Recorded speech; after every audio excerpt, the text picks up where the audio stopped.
আমি এখন রান্না করব ল্যাঠা মাছ। তো 250 গ্রাম ল্যাঠা মাছ নিয়েছি। এখন মশলা করে নেব। পেঁয়াজ, রসুন, লঙ্কা, ধনে, জিরে, গোলমরিচ তো বাটা হয়ে গেছে। এখন কড়াই গরম করে নিয়েছি, তেল দিয়ে দিয়েছি, অল্প একটু 5 ফোড়ন দিচ্ছি, মশলা বাটাটা দিয়ে দিচ্ছি। এখন দিচ্ছি হলুদ গুঁড়ো আর একটু কাশ্মীরি লঙ্কা। এখন মশলাটা ভাজা হয়ে গেছে, তেল ছেড়ে দিয়েছে। তো একটু পানি দিয়ে আরেকবার কষিয়ে নিলাম মশলাটা।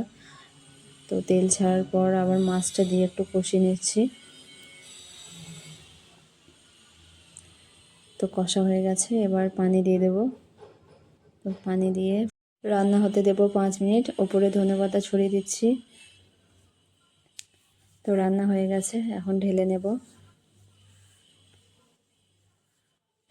তো দেখেন কেমন হয়েছে। ভালো লাগলে কমেন্টে অবশ্যই জানাবেন আর একটা শেয়ার করে পাশে থাকবেন। দেখার জন্য ধন্যবাদ।